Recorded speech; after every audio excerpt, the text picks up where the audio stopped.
Hello, Cho. Let's read this question. So this question says, what is the energy stored in the capacitor between the terminals A and B of the network shown in the figure? Capacitor of capacitance of each capacitor 1 microfarad के equal है, ठीक है। And we have given the four options. तो चलिए इस question को start करते हैं बच्चों। तो we can write down the key concept of this question. आपको यहाँ पर क्या बताना है? एनर्जी स्टोर्ड बतानी। तो energy stored in the capacitor, इस क्वेश्चन का की कॉन्सेप्ट आप लिख लीजिए, ठीक है। एनर्जी स्टोर्ड इन कैपेसिटर। ओके। कैपेसिटर में एनर्जी स्टोर्ड का फॉर्मूला देखिए क्या होता है, ठीक है। एनर्जी स्टोर्ड के दो फार्मूले होते हैं। एक तो आप हाफ सी वी स्क्वायर के इक्वल होता है, ठीक है। और दूसरा फार्मूला था आपका क्यू स्क्वायर बाई टू। सब दोनों में से कोई भी फार्मूला यूज कर सकते हैं। यहाँ पर देखिए बच्चों, हमें बताना है कि the capacitance between terminal A and B, A और बी के बीच में जो कैपेसिटर है इस पर, ठीक है। ये इसको ना देखिए आप सिंप्लीफाई कर लीजिए। देखिए हम इसको सिंप्लीफाई कर लेते हैं, ठीक है। ए और बी को बताना है ना आपके बीच में। पहले बैटरी से इसको सिंप्लीफाई करेंगे। देखिए आपके 10 वोल्ट की बैटरी है, मान लीजिए ऐसे 10 वोल्ट की एक बैटरी ऐसे कनेक्टेड है, ठीक है।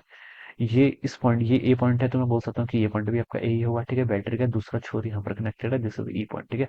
तो ये पॉइंट आपको बच्चों क्या हो गया, ए, एंड दिस पॉइंट इज ई, ठीक है।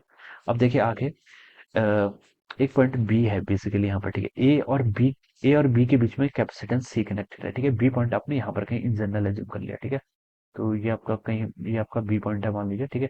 ए और बी पॉइंट के बीच में बच्चों क्या है आपका, एक कैपेसिटेंस है सी, ठीक है। फिर ठीक है, ये वाला कैपेसिटर आ गया। अब ये वाला देखिए, बी और ई के बीच में, बी और ई के बीच में आपका एक कैपेसिटेंस है सी, ठीक है। ये वाला कैपेसिटेंस भी आ जाएगा। फिर बी और ई के बीच में एक कैपेसिटेंस है सी, ये आपका व्हीट स्टोन बनना है, ठीक है। इसका कैपेसिटेंस भी सी है, ठीक है। अब ये वाला कैपेसिटर ले लीजिए, ये डी, ये पॉइंट भी डी है, और डी और ई के बीच में आ रहा है, ठीक है।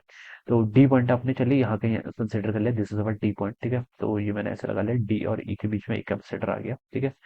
अब कौन सा कैपेसिटर बचा, ये देखिए, बी और डी के बीच में एक कैपेसिटेंस ये वाला आ जाएगा। किसके बीच में, बी और डी के बीच में, ठीक है। बी और डी के बीच में ये हो जाएगा, ठीक है। बी और डी के बीच में एक कैपेसिटेंस से आ गया, ठीक है। और ये वाला बचा, ये ए और डी के बीच में आ रहा है, तो ए और डी के बीच में ऐसा आ जाएगा, ठीक है। तो देखिए बच्चों, ये तो आपका व्हीट स्टोन ही बच गया, ठीक है। कच्चा पक्का फिगर है लेकिन समझ में आ रहा है, ठीक है। तो यहाँ से देखिए, ये आपको व्हीटस्टोन ब्रिज वाली कंडीशन बच गई, और ये कंडीशन भी सेटिस्फाई कर रही है कि सी इंटू सी का प्रोडक्ट सी स्क्वायर, ये सी स्क्वायर के इक्वल। तो इसका इफेक्ट क्या हो जाएगा, नलीफाई, ठीक है। तो अब मैं इसको इक्विवेलेंट अगर ड्रॉ करूंगा तो ऐसे इसको ड्रॉ कर लेंगे, ठीक है। ये पॉइंट आपका यहाँ से ऐसे कर लीजिए, ठीक है। एक कैपेसिटर ऊपर ये हो जाएगा, एक कैपेसिटर ऊपर आपका ये आ जाएगा, ठीक है। और नीचे आपका यहाँ पर से एक ही आ जाएगा, एक ही आ जाएगा, ठीक है। ऐसे मैंने इसको ड्रॉ कर दिया, ठीक है। ये ये इसके आजू बाजू आपका पोटेंशियल डिफरेंस वी है, ठीक है। क्वेश्चन में वी वोल्ट 10 वोल्ट दे रखा है बेसिकली, तो यहाँ पर 10 वोल्ट मान लीजिए, यहाँ पर आपका 0 वोल्ट मान लीजिए, ठीक है। तो पोटेंशियल डिफरेंस मैंने बता दिया। ये पॉइंट आपका ए है, दिस पॉइंट इज अवर ई, ठीक है। अब बच्चों देखिए, ये सी और ये सब सी सी है, ठीक है। ऊपर के जो दो सी है वो कैसे कनेक्टेड है, these are connected in what, series. Series में इन दोनों का इक्विवेलेंट कितना हो जाएगा, सी बाई टू के इक्वल हो जाएगा, ठीक है। ये दो और सी भी सीरीज में कनेक्टेड है, तो इनका इक्विवेलेंट सी बाई टू के इक्वल। अब ये सी बाई टू और ये सी बाई टू आपका पैरेलली कनेक्टेड रहेंगे, तो जो सी नेट या फिर सी इक्विवेलेंट आ जाएगा वो सी के ही इक्वल आ गया, ठीक है। तो इस फिगर का आपने सी नेट तो कैलकुलेट कर लिया। अब क्या बोला गया, मुझे चार्ज बताना है स्टोर्ड, किसमें बताना था, capacitor between A and B. A तो ये है, बी वाला ये आपका ये है, ठीक है। इस वाले में आपका चार्ज स्टोर्ड बताना है। तो बच्चों पहले तो आप देखिए क्या निकाल लीजिए, यहाँ पर आप टोटल चार्ज निकाल दीजिए। क्या निकाल लीजिए, टोटल चार्ज कितना होगा, ठीक है। टोटल चार्ज हो जाएगा, देखिए आपका Q equal to Q net जो होगा, ठीक है। क्यू नेट लिख लेता हूँ, ये सी इंटू वी के इक्वल होगा। नेट कैपेसिटेंस सी आ रहा है, वी आपका 10 वोल्ट है, तो 10 से मल्टीप्लाई कर लेंगे, तो 10 सी के इक्वल हो जाएगा, आपका नेट चार्ज आ जाएगा, ठीक है।